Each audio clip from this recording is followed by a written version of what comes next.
เซติว่ามันเป็นซีแบบนี้เพราะว่ามีน้อยคนเลยทุกคนที่กล้าข้ามนะถ้าบ่มีแผลนะโจแต่ไปได้อย่าคนเคยกันอย่าทำร้ายกันอย่าสงสัยเด็กบอกแล้วแอมในทางนั่นแหละ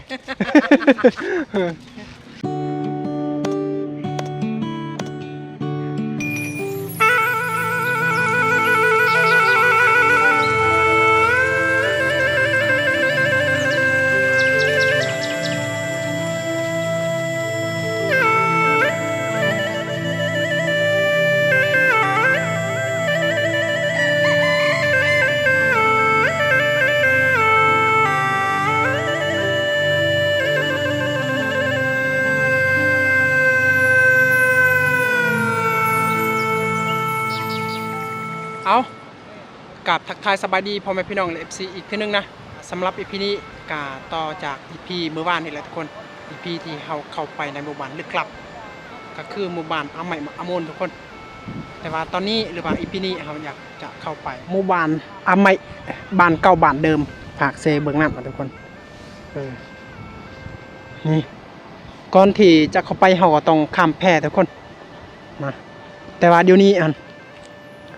แพยังอยู่ภาคนั่นทุกคนเขาบ่ฮู้ว่าเฮาสิเฮ็ดจังไดมีแต่ว่าสองวิธีอันนึงก็คือเฮารอท่าสาวบ้านเขาเจ้ามาแต่พุ่นอันที่2ก็เฮาลอยไปเอานะเฮาข้ามไปเอานะทุกคนทีนี้เฮาอยู่ท่าเซโปนหรือว่าอยู่นำเซโปนนั่นเองทุกคนนี่โอ้โหเบิ่งสีนำเซโปนนี่มันเป็นสีแบบสีดำทุกคนป้าเท่าเซติว่ามันเป็นสีแบบนี้เพราะว่าฝนตกนะและน้ำห้วยน้ำหองไหลหลากออกมาก็เลยมาผสมน้ำกันเห็ดไห่สีมันคุ้นๆดำๆแบบนี้มุดน้ำยิงปลานี่บ่ได้เลยนะอันนี้จะเป็นวังสงวนเลยวังสงวนของหมู่บ้านผักเบื้องน้ำนะเวลามีเวียกมีงานหรือผมผู้ได้มีเงินนี่เขาจะขายเลยทุกคนส่วนหลายคนมักจะไปซื้อแหละกินนะนี่โอ้เป็นอะไรบ้างคุยสีขามได้อยู่บ่ไม่รู้หรือว่าเจ้าเป็นคนที่เคยกับนำเซโปนนี่ลอยไปเอาแม่ถ้าชาวบ้านนี่เป็นสมองพอแล้วบางเทือเขาจะบอกมานี่เขาก็ไปเขาไปแบบนี้นะลอยแม่ลอยตามทรายนี่ตามทรายสลิงเขาจะดึงแพพอแล้วนี่เดี๋ยวนี้อันบังคับเบาคุยแล้วแบบนี้เนาะให้เพิ่นร้อยเพราะว่าเพิ่นการลึงเคยกับเซโปนอยู่เฮาก็เป็นคนห้วยปานียเพิ่นนั่นเป็นคนเซโปนนี่ก็มันสำนานในจักหน่อยนะแต่ว่าบางอันนี้เลิกอีลี่ได้ทุกคนบางคนกับบกาลอยบกาไปนะเพราะว่าเลิกและกว้างนะแต่ว่าเดี๋ยวนี้เฮามีสลิงแหละถ้าข้ามไปเฮาก็จัดสายสลิงหั่นไปโพ้นแล้วไปเอาแพพักนั้นบรรยากาศที่เซโปนนี่คักขนาดคนโอ้โหเขาเจ้าเฮ็ดให้เฮ็ดสวนกับเฮ็ดผักนั่นผักนี่แน่ผักนั่นแน่บางครอบครัวก็มีที่ดินมีแต่ผักนั่นกับยามเซโปนนี่น้ำเซโปนนี่มันคืนเขาเจ้าไปบ่ได้เด้โดยเฉพาะยามช่วงเขาเจ้าเก็บเกี่ยวนี่ป้าโธ่ชาวบ้านเขาเจ้าห้องให้เลยนะ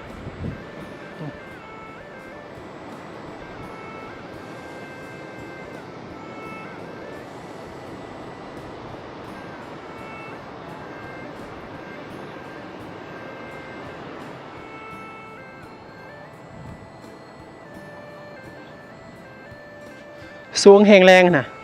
สวงเซโปนนี่นำมันลงนี่จะมีครัวของข้าเจ้าเฮ็ดฝากลุ่มทุกคนจะเป็นครัวคามแบบคนคามได้นะบ่แม่นว่ารถคามได้นะคนคามได้เรียกว่าชาวบ้านข้าเจ้าออกแบบว่าบ่ได้มีรถนะข้าเจ้าออกไปซื้อเครื่องของยังหรือว่าไปให้ไปสวนข้าเจ้าก็ย่างเอาออกทางครัวนี่แต่ว่าเมื่อ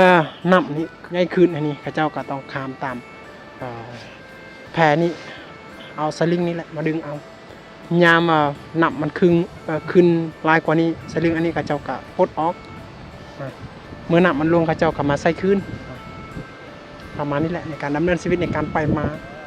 มาหาสู่กันหมู่บ้านพุ่นเวลาเขาเจ้าซื้ออาหารการกินมันเขาจะออกไปนอกวัดบางคนก็ไปซื้ออยู่บ้านแคมทางพุ่นหลายย่างเอาได้แบกเข่าคล้องอย่างต่างๆเปเอาจนหอดบ้านเลยนะแต่ว่าเดี๋ยวนี้ทีมงานของพวกเรา3 คน4 คนนี้ก็หาชาวบ้านเพิ่นก่อน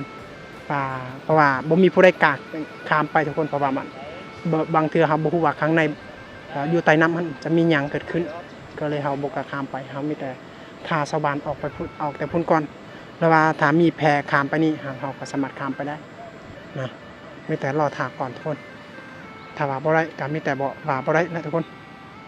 นี่ทีมงานของเราลอยเลยบ่โอ้ไม่ลอยแล้วไปตามเรื่องนี้เอาแท้บ่ผมแม่นเฮ็ดคอนเทนต์บ่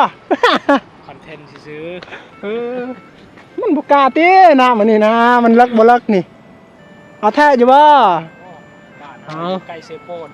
หากินน้ำเซโปนนี่แหละเอาคันสั้นกะเฮารอทาเบิ่งก่อนว่ามันแท้หรือบ่คุยนี่เพิ่นว่าอยากจะลอยทุกคนแต่เฮาว่านี่มันบ่กล้าหรอกมันมีน้ำเลิกบ่เลิกนี่แต่สีมันแดงๆเฮาบ่ฮู้ว่าอยู่ใต้น้ำจะเป็นหยังแน่ เอาแท้อยู่ปะโอ้เอาปลดเสือกข้างในโอ้มีกล้ามนำเนาะเอาทุกคนแสดงว่ามื้อนี้เฮาคิดว่าบ่ได้ข้ามทุกคนแต่ว่าเบ้าคุยใจกล้าหาญนักเลงเซโปนได้นี่มึงสิแพ็คนี่ก่อนโอ้ยเพิ่นว่าสิลอยไปเอานะเพราะว่าเฮาทาจนมีชาวบ้านเข้ามานี่มันเฮาใช้เวลาหลายชั่วโมงหลายบางเทื่ออาจจะบ่มีเลยมื้อนี้เฮาก็บ่ได้ข้ามนะอ้าวลงแท้ได้บัดนี้มาลุ้นไปนำกันว่าสิรอดหรือบ่นะเอาบ่ว่าจับทรายนี่บ่เอาลอยเลยบ่จับทรายนี่หน้าเฮ้ยโอ้โหคนกล้าหาญเอา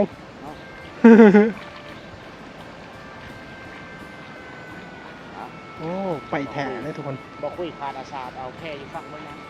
จับกันละอย่าบ่มือบายเด้อ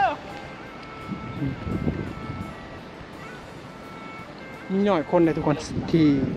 กล้าข้ามนะถ้าบ่มีแผลนะวังอันนี้จะเป็นวังปลารวยตามชื่อของชาวบ้านเขาเจ้ามักเอิญและวังอันนี้มีหน่อยคนที่เขาเจ้ากล้าข้ามถ้ามันเป็นช่วงน้ำมันใหญ่ช่วงน้ำมันคืนนะทุกคนเพราะว่าเขาว่าอยู่ใต้น้ำจะมีงูนะงูแต่เด็กดำบันนะเขาเอิ้นว่าจะล็อกหรือว่าเขาเอิ้นว่าพญานาคประมาณนี้เลยทุกคนก็เลยบางคนบ่กล้าข้ามขนาดแพนี่นะผู้เดียวข้ามกับบ่กล้าเนี่ยถ้าบ่แม่นคนท้องถิ่นเขาเจ้านะแต่ว่าเบาคุยนี่เป็นคนกล้าหาญนะนี่ตอนสมัยเดิมๆนี่เขาเจ้ามักจะเห็นงูหรือว่าแบบว่าพญานาคนะตอนสมัยเดิมๆได้บอกว่าสมัยเดี๋ยวนี้เขาเจ้าก็บ่เห็นแล้วแต่ว่าสมัยเดิมๆก็เลยเขาเจ้าก็เชื่อมาแต่พุ่นฮอดมีเขาเจ้าก็ยังย่านนะทุกคนมันมักปรากฏให้เห็นนะย่านบัดกะโตะตึงเก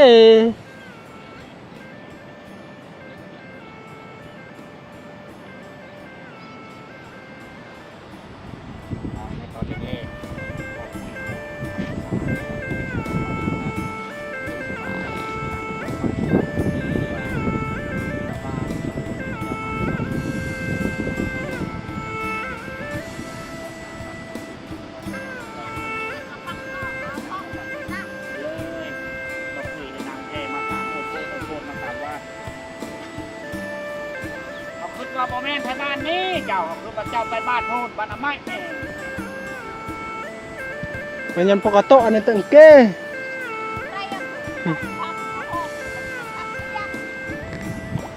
กินมันอยากตัดแล้วมันค่อยๆปัง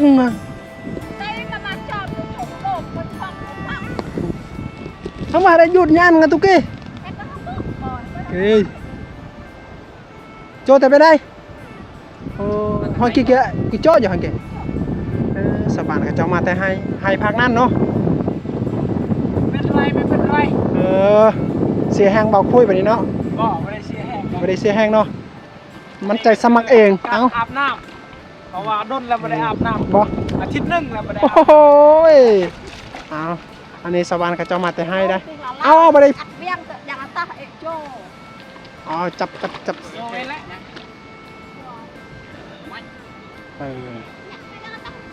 เอออืมบางคนก็จบมาไปแต่เช้าทุกคน พอเที่ยงเขาเจ้าก็กลับอะไรแบบนี้ กลับกินข้าวกลับพักผ่อนหาบ่ลืมเคยนี่บอกคุยธรรมดาบอกคุยทันพอเพิ่นก็ข้ามบ้านเพิ่นก็เออ บักเลย โอ้ยเอาระวังได้ จับได้ ระวังได้ บรรยากาศเดินทางเป็นคนเลย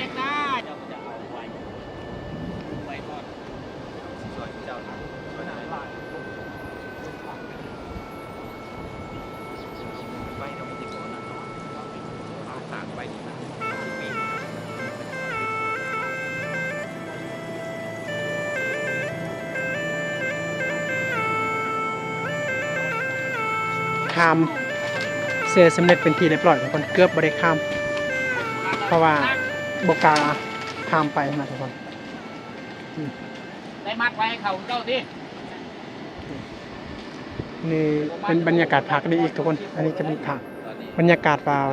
พักที่เฮามาพักนั้นจะเป็นพักที่เฮามาเลยรถเมนเฮาพักทุกคน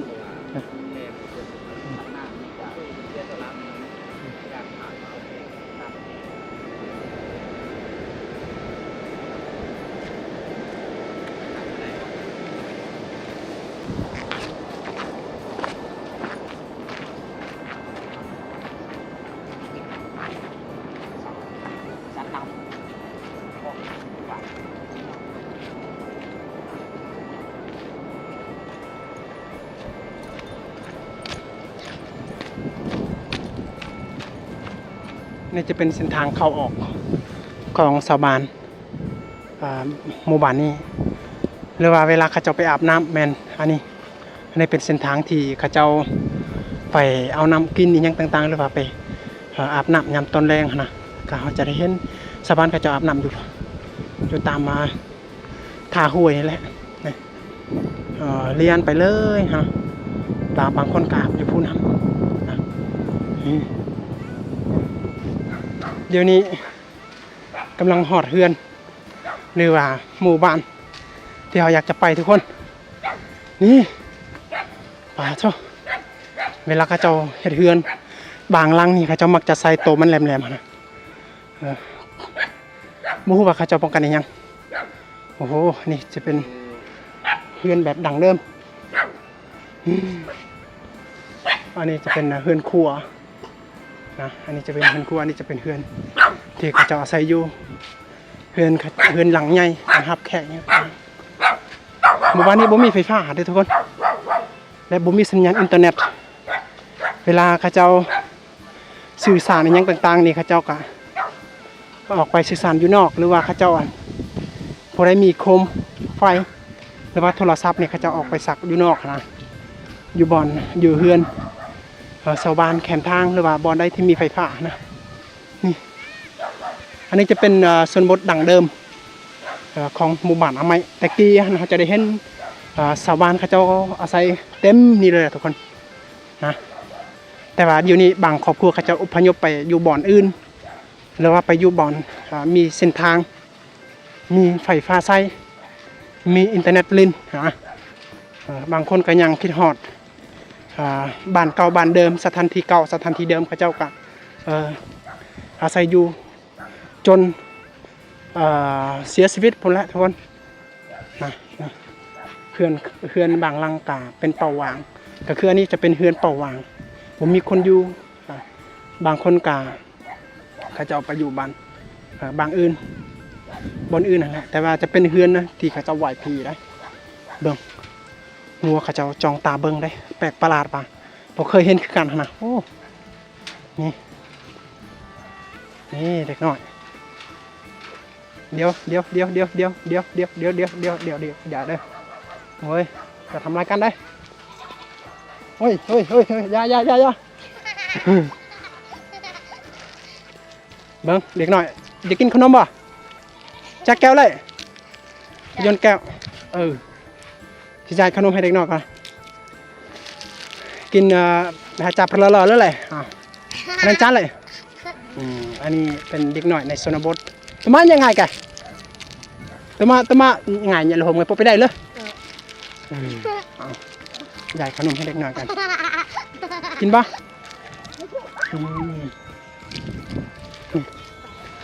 จักแก้ววะติดแก้วละหลังคานี่เขาจะมุงแต่สังกะสีเป็นแดงมืดนะเดี๋ยวได้ความสว่างยามกลางคืนเนี่ยเขาเจ้าจะใส่แผงไฟแสงโซลาร์เซลล์นะบ่มีไฟฟ้านะเขาจะใส่แผ่นอันนี้ทุกคนนี่เหมาะกับคนในชนบทได้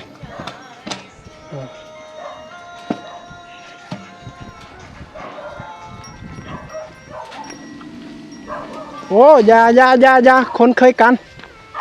อย่าทำร้ายกันอย่าสงสัยกันเดี๋ยวอย่าเด้อโอ้บันส่วนน้ำมันตะป่ะโอ้โหมีแต่บริษัทนุ่งเครื่องสบานกระเจ้าไปให้ไปส่วนมาทุกคนยังว่าทันกลับได้ให้ได้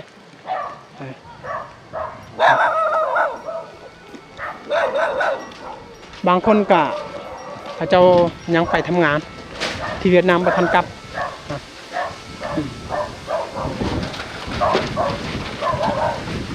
วิธีการดำเนินชีวิตของเขาเจ้าในเขตนี้เขาเจ้าเฮ็ดให้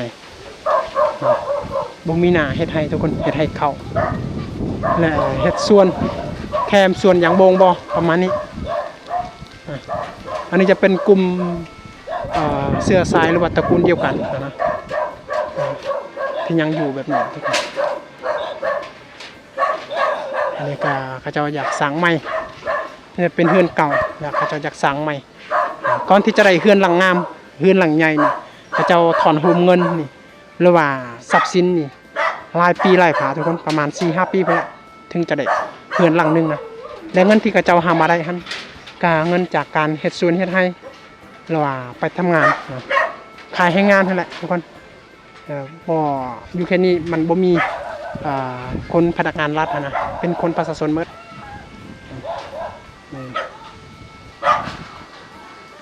เขาก็มาครั้งแรกทุกคนในหมู่บ้านบ้านเก่าบ้านดังเดิมนะมาอยู่จุดนี้ก็หลายเทื่ออยู่แต่ว่าเขาได้อัปเดตคลิปก็หากันครั้งแรกคลิปนี้ทุกคนนะในหมู่บ้านเก่าบ้านเดิมมีได้จะเป็นกลุ่มชนเผ่ากระโดดทุกคนพ่อแก้วกันกินขนมบ่อ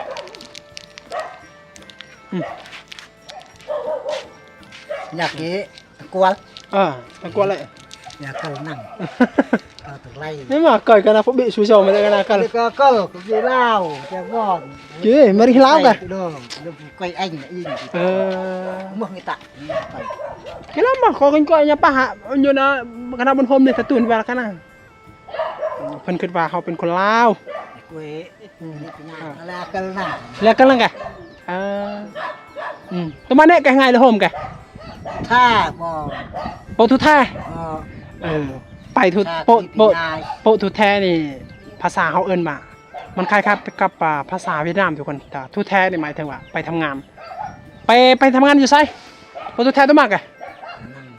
ดานั่งแม่นไปทำงานอยู่เวียดเนาะอยู่เวียดนามเลยโอ้สบายดีอยู่เพื่อนแม่นรถดงมาดุงใหม่มาดูถูกแอมนอดุงใหม่ดุงนาเต้ดิดุงนาเต้แบงเลยฮะแบงตัวมากระแทกแบงตัวมาอันหันกี่ดูแท้ไปหาเงินอยู่ที่เวียดนามอยู่แต่คนนี้ปีง่ายไปหลังนั้นก็มีคนอยู่กันเนาะเบิ้ลมีอายกูตัวแต่ไปได้เรียกบอกลังเอ็มในทางนั่นแหละ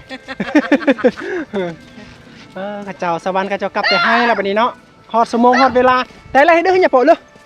แต่ละดื้อ nhà bộ ta rơm thợ giờ cho chị cha chùa bê cho chị cha có đúng chị cha đông khả cho ọt tại 6 โมง bà thằngกินข้าวngô liệt tại chạy ra liệt ngô của mẹ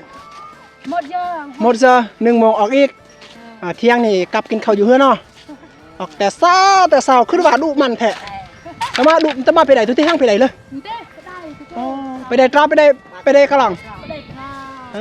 อ้อตรอกมันด้วยแจ๊ดอ้อทั้งอันนี้จะเป็นพิธีชีวิตสาวบ้านทุกคนบางคนเขาเจ้าก็กลับแต่ให้ได้กลับแต่ให้เพราะว่าเขาเจ้าไม่ไปให้นี่ประมาณ6 โมงพุ่นแหละทุกคนออกแต่เช้าเลยพอท่านกินข้าวนะแล้วไปบางคนเขาเจ้าก็ถือเขาไปนำเลยไปกินอยู่ไฮเลย แต่ว่าบางคนนี่เขาเจ้าขี้คร้านถือเขาเจ้าก็กลับมากินข้าวอยู่เฮือนแต่ประมาณบ่ายโมงเขาเจ้าก็ไปอีกนะประมาณนี้แหละทุกคนอันนี้ก็คือวิถีชีวิตชาวบ้านในเขตนี้ได้เขาเจ้าก็เฮ็ดให้เฮ็ดสวน บางคนก็มีนาก็เฮ็ดนานะแต่ว่าผู้คนบางคนก็ยังบ่ทันกลับก็มีเวลาเขาเจ้ากลับแต่ให้นี่เขาจะได้เห็นพวกผู้หญิงนี่เขาเจ้าอองกับผ้าใส่พื้นใส่อาหารการกินอยู่ในกระผ้านี่แหละทุกคนนะนี่จะเป็นอุปกรณ์มีเขาเจ้าเสียหญ้าอันนี้จะเป็นอนวรนะอนวรโอ้โหนี่อันนี้อรวยภาษาเอิ้นว่าอรวยนี่โอเคนี่จะเป็นอุปกรณ์นะอุปกรณ์ไปให้ไปส่วนเนาะกลับแต่ให้เฮ็ดอาหารการกินกลับแล้วก็ต้องเฮ็ดอาหารการกินก่อนแล้วจึงได้กินนี่